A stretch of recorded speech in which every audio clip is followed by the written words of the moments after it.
xa gây đi yên thấy tin sinh đã thô in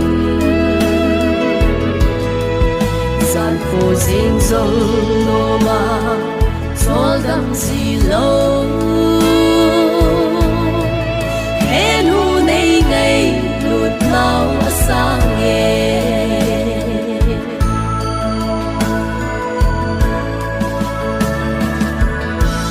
ô he palovin sa lên ta in cả đôi đồng lai in khu cả mong mi thì tuy ai đã xuôi riêng nắng vô nơi hi mi nu tâm pi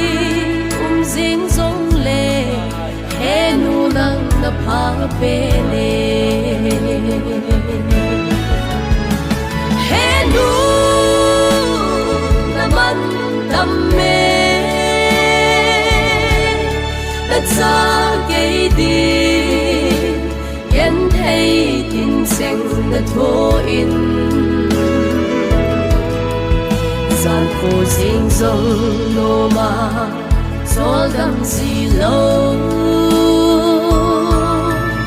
hé nu này ngày lụt nào sang nghe hé nu na man tâm mê đã xa gây đi yên thấy tin sinh đã thô in gian phố riêng dòng nô mà gió đắm gì lâu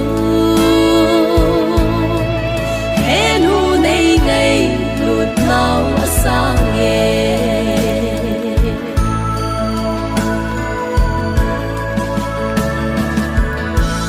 ô he palovin sa lên ta in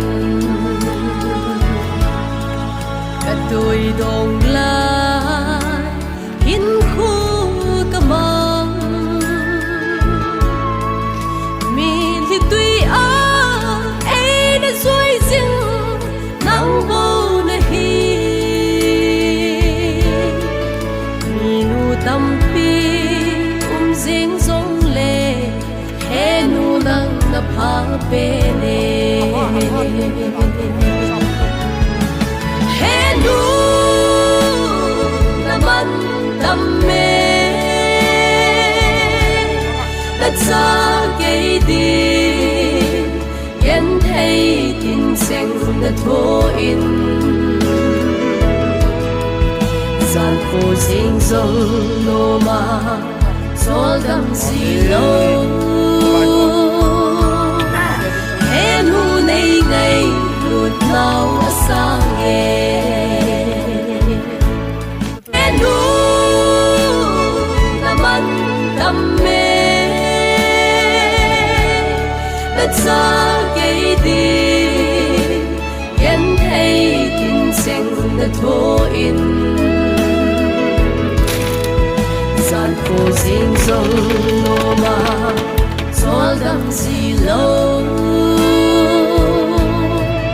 hé nu này ngày lụt nào sang nghe